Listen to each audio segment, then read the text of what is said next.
Bharatiya Janata party में उत्तर प्रदेश विधानसभा चुनाव के लिए मंगलवार को उम्मीदवारों की एक और लिस्ट जारी की है। इस लिस्ट में कई बड़े नामों के गायब होने से राजनीतिक गलियारों में खूब चर्चा हो रही है। जहां भाजपा ने योगी आदित्यनाथ सरकार में महिला कल्याण राज्य मंत्री स्वाति सिंह का सरोजनी नगर से टिकट काट दिया है, तो वहीं समाजवादी छोड़कर पार्टी में शामिल हुई अपर्णा यादव को टिकट नहीं दिया है। पहले अखिलेश को टक्कर देने वाली थी अपर्णा यादव। समाजवादी पार्टी छोड़कर भाजपा में शामिल हुई अपर्णा यादव के बारे में कहा जा रहा था कि भाजपा उन्हें अखिलेश यादव के खिलाफ चुनावी मैदान में उतारेगी। अखिलेश यादव ने मैनपुरी की करहल सीट से नामांकन दाखिल किया है, लेकिन अब करहल में अखिलेश यादव को बीजेपी की तरफ से एसपी सिंह बघेल चुनौती देंगे। उन्होंने सोमवार को अपना नामांकन भरा था। लखनऊ कैंट से भी अपर्णा को नहीं मिला टिकट। करहल से टिकट कटने के बाद खबरें थी कि अपर्णा को लखनऊ की कैंट विधानसभा से टिकट दिया जा सकता है, लेकिन भाजपा में मंगलवार को जारी अपनी लिस्ट में अपर्णा की जगह यूपी सरकार में कैबिनेट मंत्री ब्रजेश पाठक को टिकट दे दिया। अपर्णा यादव ने पिछला चुनाव इसी सीट पर सपा के टिकट पर बीजेपी की रीता बहुगुणा जोशी के खिलाफ लड़ा था, लेकिन बड़े अंतर से हार गईं।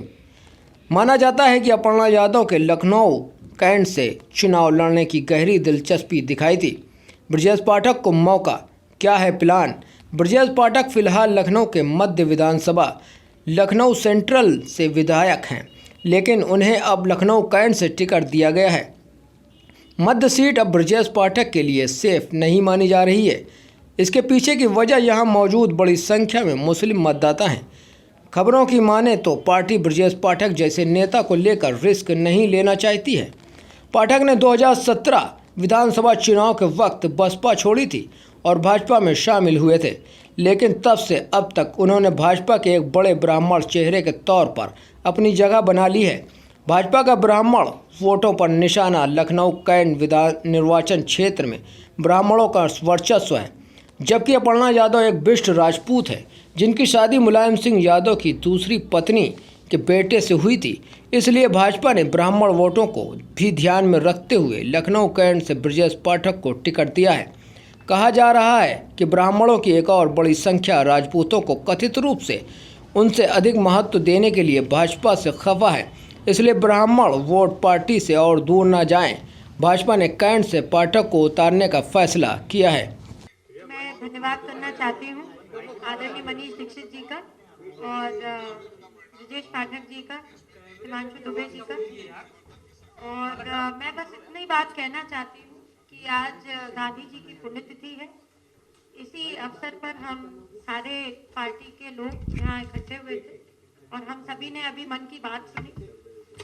उसके उपरांत मैं बस इतनी बात बोलना चाहती हूँ कि 5 साल में भारतीय जनता पार्टी की सरकार में एक भी घोटाला नहीं हुआ, 5 साल में एक भी दंगा नहीं हुआ, जबकि टाइम हमारे अनुकूल नहीं था। कोविड की बहुत बड़ी महामारी आई, उसमें भी हम सफल हुए। 47,000 से ज्यादा भूमाफिया और गुंडे आज जेल में हैं। 2,000 करोड़ की अवैध संपत्तियों पर जिस तरह से आदरणीय यशस्वी मुख्यमंत्री श्री योगी आदित्यनाथ जी ने जिस तरह से कार्रवाई करी है, वो भी बहुत सराहनीय है। और युवाओं, नौजवानों को बिना सिफारिश जो नौकरियां मिली हैं, आज यूपी में कम से कम 39 से ज्यादा मेडिकल कॉलेज हो गए हैं।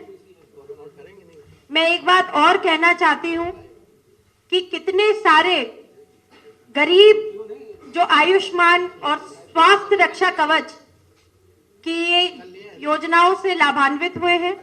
5 साल में करीबन 2.5 करोड़ शौचालय बने हैं, 43 लाख लोगों को पक्का घर मिला है, 2 करोड़ गैस कनेक्शन, 15 करोड़ लोगों को डबल राशन मुफ्त मिल रहा है और करीबन 1.5 करोड़ लोगों को बिजली कनेक्शन मिला है। ये हमारी सरकार की कुछ उपलब्धियां हैं। विशेषता मुझे ये भी बात कहनी है कि बहू बेटियां और उनकी सुरक्षा को लेकर के माननीय यशस्वी प्रधानमंत्री श्री नरेंद्र मोदी जी और हमारे प्रदेश के मुख्यमंत्री श्री योगी आदित्यनाथ जी हमेशा बहुत चिंतन करते हैं और उनके लिए जितनी भी विमेन एम्पावरमेंट की स्कीम्स चल रही हैं, ना इससे पहले कभी थी और ना ही उनका इम्प्लीमेंटेशन इतनी अच्छी तरीके से हुआ है।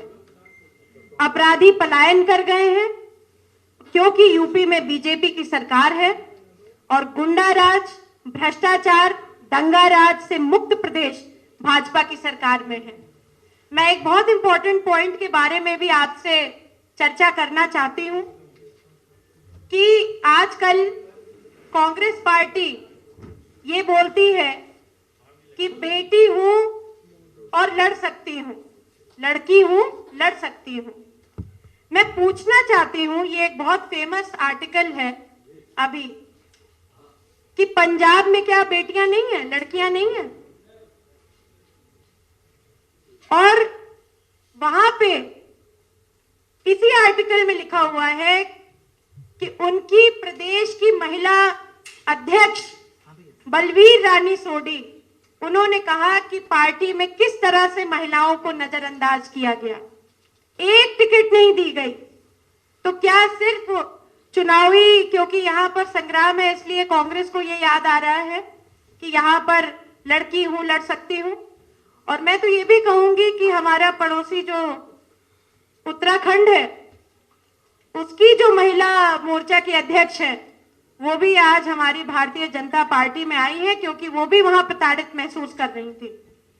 तो इस तरीके की जो राजनीति है कि सिर्फ प्रियंका जी जो सिर्फ स्लोगन दे देती हैं, करना नहीं है कुछ, स्लोगन की राजनीति करनी है। तो स्लोगन की राजनीति से कुछ नहीं होगा। उससे हाँ, हो सकता है आप जैसे अच्छे मीडिया भाइयों का कवरेज जरूर मिल जाए, पर देश जानता है कि विकास कौन कर रहा है। विकास सिर्फ मोदी जी के नेतृत्व में और आदरणीय योगी जी के नेतृत्व में उत्तर प्रदेश में हुआ है, दिख रहा है, होगा। और 2022 में भारतीय जनता पार्टी दोबारा पूर्ण बहुमत से फिर से सरकार